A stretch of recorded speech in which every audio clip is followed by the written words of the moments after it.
Hello guys, welcome to our YouTube channel study with Hemant. तो क्या हाल है आपके? उम्मीद करता हूँ आप सब बहुत बढ़िया होंगे और स्टडी बहुत अच्छे से कर रहे होंगे। ठीक है, अब तो वोकैबुलरी की कोई प्रॉब्लम नहीं होगी, मजे से सीख रहे हो ना, फनी वे में। ठीक है, अच्छा एक काम और क्या करो कि कमेंट करके ना बता दिया करो कि कैसे क्या आपको क्या मतलब अच्छी लग रही है कि नहीं, ट्रिक वोकैबुलरी हेल्पफुल है कि नहीं है, याद हो पा रही है कि नहीं। ठीक है, ये चीज़ बता दिया करो। चलो शुरू करते हैं बिना किसी देरी के।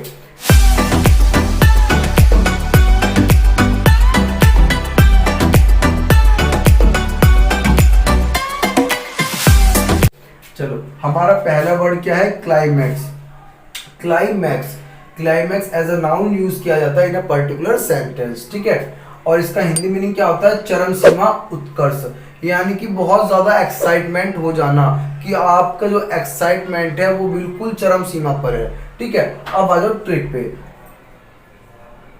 ट्रिक, ठीक है, तो देखो ट्रिक देखो, ये दिख रहा है ना, कल। ठीक है, कल। ठीक है, और जो मैक्स है ना, इसको ऐसे समझो, मैक्स आपकी कोई फ्रेंड है। ठीक है, क्या है? फ्रेंड है जिसका नाम क्या है? मैक्स। इसको पढ़ना है कल। ठीक है, कल आई थी मैक्स। क्लियर है? कल आई थी मैक्स। मैक्स आपकी कौन है? फ्रेंड। तो इसको ऐसे पढ़ना है, कल आई थी मैक्स। कल मैक्स आई थी, और मैक्स को देखते, क्योंकि बहुत दिन बाद मिले थे अपने फ्रेंड से, तो मैक्स को देखते ही आपका एक्साइटमेंट कहां पहुंच गया? चरम सीमा पर। आप बहुत ज्यादा खुश हो गए। ठीक है, तो कैसे पढ़ना है? कल आई थी मैक्स। क्लियर है? कल आई थी मैक्स। वर्ड के अंदर उसकी ट्रिक छिपी हुई है, हिडन है। क्लियर है? कल आई थी मैक्स, उसको देखकर चरम सीमा पर मेरा एक्साइटमेंट पहुंच गया था। चलिए नेक्स्ट वर्ड, कल्मिनेशन। कल। ठीक है, कल, इसको क्या पढ़ना है?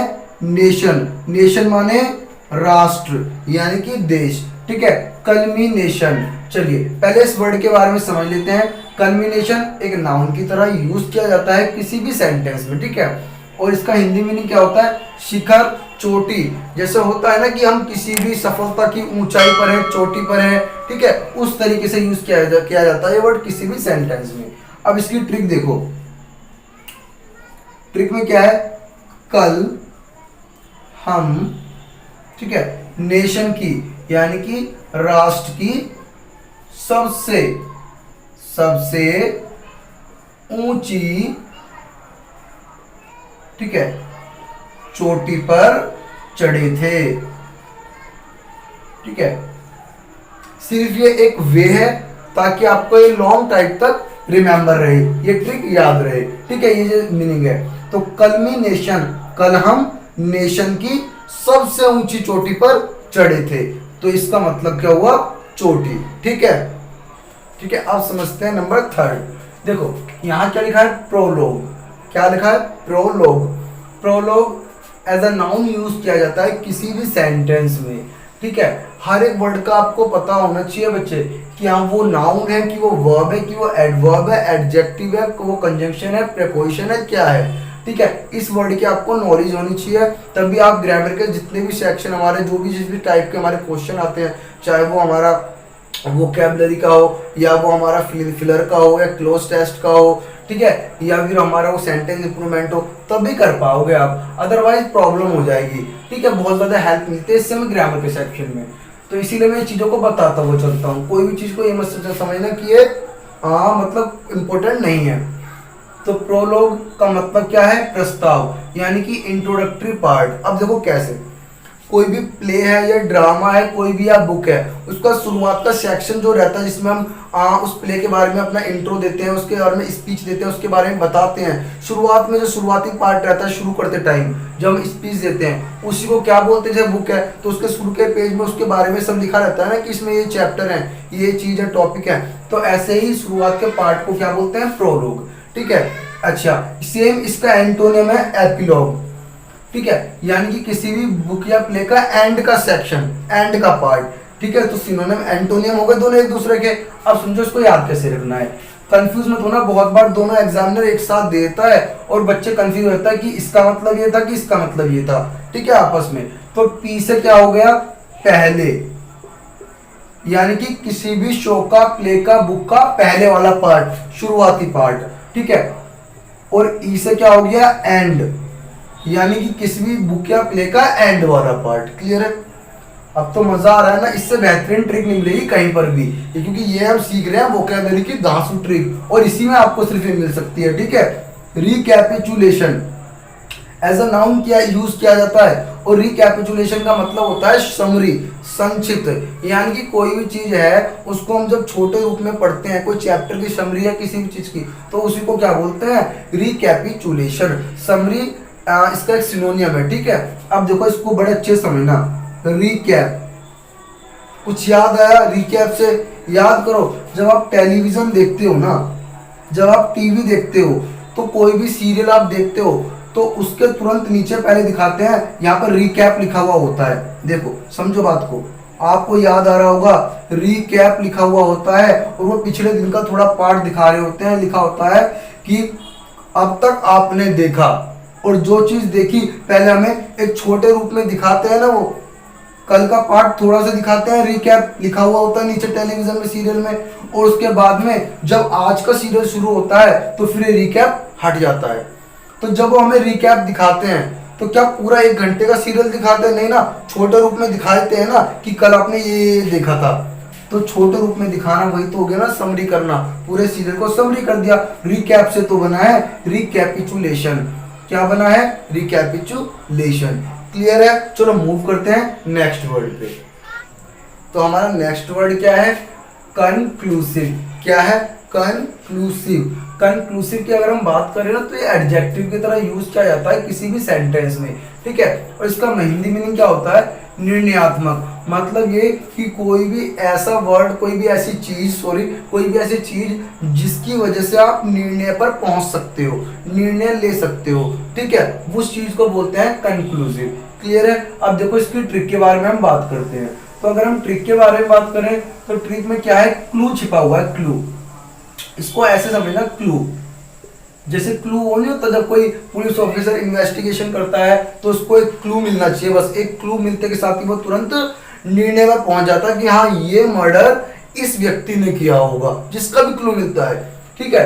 तो क्या इसकी ट्रिक बनेगी? मुझे क्लू मिल गया। अब मुझे क्या मिल गया? अब मुझे क्लू मिल गया। अब मैं, ठीक है, अब मैं निर्णय पर पहुंच सकता हूं, है ना। अब मैं निर्णय पर पहुंच सकता हूं। क्यों पहुंच सकता हूं भाई? क्योंकि अब मुझे क्या मिल गया? अब मुझे क्लू मिल गया। क्लियर है? आगे आ जाओ। Ambiguous. Ambiguous as an adjective use किया जाता है in a particular sentence which meaning is अस्पष्ट या अनक्लियर, ठीक है। अब समझो इसको कैसे। पहले इसको बहुत अच्छे से समझाता हूँ, अनक्लियर अस्पष्ट है क्या। इसका मतलब ये नहीं है कि कोई चीज आपको दिखनी दी स्पष्ट या कैसे। इसका मतलब यह है, जैसे मान लो कोई मीनिंग है या कोई बात है, उसके एक से ज्यादा कंक्लूजन निकल के आ रहे हैं, एक से ज्यादा मीनिंग निकल रहे हैं, एक से ज्यादा अर्थ निकल रहे हैं, आप समझ नहीं पा रहे हो कि यार ये भी हो सकता है, इसका मीनिंग ये भी हो सकता है। समझो, मतलब आप क्लियर नहीं हो पा रहे हो। जहां पर आप क्लियर नहीं हो पाते हो उसी को बोलते हैं एम्बिगुअस। क्लियर है? ठीक है। चलो अब देखो इसको याद कैसे रखना है। ये एमबी से बना है। एम्बिगुअस का रूट वर्ड क्या है? एमबी। और एमबी का मतलब होता है बोथ, यानी कि दो, ठीक है, यानी कि जिसके मीनिंग, ठीक है, मोर देन वन हो, या तो बहुत हो या फिर इससे ज्यादा हो। जब कोई एक मीनिंग है ही नहीं तो हम उसको क्लियर कैसे हो पाएंगे, ठीक है। चलिए next, crooked. Crooked as an adjective use किया जाता है और इसका मतलब क्या होता है? बेईमान यानी कि धोखेबाज, डिसऑनेस्ट पर्सन को हम बोलते हैं क्रूक्ड। अब इसको समझो कैसे याद रखोगे। क्रूक को ना, इसको करोड़ से याद रखो। करोड़, करोड़ तो जानते हो ना, हाँ ये तो बड़े अच्छे से पता होगा, रुपीज, है ना, करोड़। अच्छा, ये ईड है, ईड। ईड नहीं पढ़ना आपको, ईट पढ़ना है, यानी कि खाना। ईट माने खाना। भाई वो करोड़ रुपए खा गया, ट्रिक, ठीक है। ट्रिक क्या है? करोड़ रुपए खा गया, ईट कर गया, ठीक है। करोड़ रुपए ईट कर गया। अगर वो करोड़ रुपए ईट कर गया तो बताओ वो धोखेबाज बेईमान है कि नहीं है? है, बिल्कुल। तो क्रूक माने बेईमान। मजे आ रहे हैं ना फनी वे में, ठीक है। तो वीडियो को लाइक कर दिया करो, कमेंट सेक्शन में करके मुझे बता दिया करो कि सर आपकी ट्रिक हमें अच्छी लग रही है, हमें वोकैबुलरी में याद करने में काफी आसानी हो रही है, ठीक है। एटलीस्ट रट्टे तो नहीं लगाने पड़ेंगे ना, और वो चीज भी नहीं होगी कि याद करो बार बार भूल जा रहे हो, ठीक है। तो कर दिया करो, उससे मुझे मोटिवेशन मिलता है और मैं आपके लिए और ज्यादा अच्छी चीजें बना के ला सकता हूँ, ठीक है। चलो आगे बढ़ते हैं नेक्स्ट वर्ड की तरफ। तो हमारा नेक्स्ट वर्ड क्या है? हमारा नेक्स्ट वर्ड है रेडियंस। क्या पढ़ते हैं इसे? रेडियंस। और radiance as a noun use किया जाता है किसी भी सेंटेंस में, और जिसका मीनिंग क्या होता है? चमक। क्लियर है? क्या मीनिंग होता है? चमक। अब देखो इसकी ट्रिक, तो इसकी ट्रिक के बारे में अगर हम बात करें तो ट्रिक क्या बनेगी? देखो ये जो वर्ड आपको दिख रहा है इसको आपने एज अ रेडी पढ़ना है, ठीक है। You will take it as a ready. Clear है? रेडी, रेडी का मतलब तैयार। अब देखो, अब जितने भी एस्पिरेंट्स हैं, ठीक है, I am talking about that aspirants who are preparing for the competitive exams. Clear है? तो जो भी कॉम्पिटिटिव एग्जाम्स की प्रिपरेशन कर रहे हैं, मैं उनके बारे में बात कर रहा हूं कि वो एस्पिरेंट्स सभी के सभी रेडी हैं। क्या करने के लिए? आने वाले टाइम में चमकने के लिए, स्टार की तरह, क्योंकि उनको जॉब लेनी है। और जॉब लेने के लिए क्या? जॉब लेने के बाद क्या होंगे? वो चमकेंगे कि स्टार की तरह। चमकना चाहते हो ना भाई? बस तो जितने भी क्या स्टूडेंट्स या एस्पिरेंट्स हैं, ठीक है, वो सभी रेडी हैं क्या? चमकने के लिए। कि सर एक बार होने तो दो पेपर, हम सिलेक्शन हमारा ही है, ठीक है। तो हम क्या लिखेंगे? सभी एस्पिरेंट्स रेडी हैं। रेडी है क्या करने के लिए? चमकने के लिए। चमकने के लिए। क्लियर है? सभी एस्पिरेंट्स रेडी हैं, ठीक है। रेडियंस चमक, रेडी हैं कौन? एस्पिरेंट्स चमकने के लिए। Shallow, shallow as an adjective use किया जाता है in a particular sentence which meaning is छिछला, मतलब ऊपरी, ठीक है। जैसे मान लो कोई स्विमिंग पूल है, कोई नदी है, उसमें पानी बहुत ज्यादा गहरा नहीं है, ऊपरी ऊपरी है, तो उसी को बोलते हैं छिछला। तो ज्यादा गहरा कम हो, उसमें तो ज्यादा गहरा ना हो, कम हो। इसको कैसे याद रखोगे? बहुत बहुत ईजी है, बहुत ज्यादा। लो यानी कि जिसकी गहराई कम हो, लो हो। इसके अंदर ही हिडन है इसका मीनिंग, ठीक है। जो लो यानी कि कम गहरा हो, बस उसी को क्या बोलते हैं हम? छिछला, यानी कि शैलो। बोलो क्लियर है? चलो एक बार रिआइट्रेट कर ले चीजों को। चलिए चलो फटाफट कर ले। क्लाइमैक्स, क्लाइमैक्स का क्या? कल आई थी मैक्स, जिसको देखकर मैं बहुत ज्यादा एक्साइटेड हो गया और मेरा एक्साइटमेंट चरम सीमा पर पहुंच गया। तो इसका मतलब क्या है? चरम सीमा। नेक्स्ट कल्मिनेशन, कल हम नेशन की सबसे ऊंची चोटी पर गए थे, तो इसका मीनिंग चोटी। प्रोलोग, प्रोलोग पी से पहले, मतलब ये किसी भी सेक्शन का, किसी भी बुक का जो सबसे पहले वाला पार्ट होता है वो इंट्रोडक्टरी पार्ट। ई से एंड, यानी कि किसी भी बुक का प्ले का एंड वाला पार्ट। एम्बिगुअस, एम्बी का मतलब क्या होता है? बोथ, यानी कि जिसके मीनिंग एक से ज्यादा हो, अनक्लियर हो। रेडियंस, सभी एस्पिरेंट रेडी हैं क्या करने के लिए? चमकने के लिए। शैलो, जिसकी गहराई लो यानी कि कम हो। क्रूड, अब देखो जो करोड़ रुपए ईट कर गया, खा गया, वो क्या? बेईमान।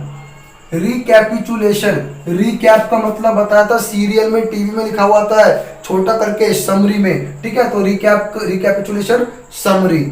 कंक्लूसिव, अब मुझे क्लू मिल गया तो अब मैं निर्णय तक जा सकता हूं। तो इसका मतलब जिससे निर्णय लिया जा सके, जिसकी वजह से निर्णय में पहुंचा जा सके, ऐसी कोई भी बात होगी उसको क्या कहेंगे? कंक्लूसिव। क्लियर है? चलिए आज की क्लास यहीं पे स्टॉप करते हैं, इसके बाद में हम मिलते हैं अपनी नेक्स्ट क्लास में, ठीक है।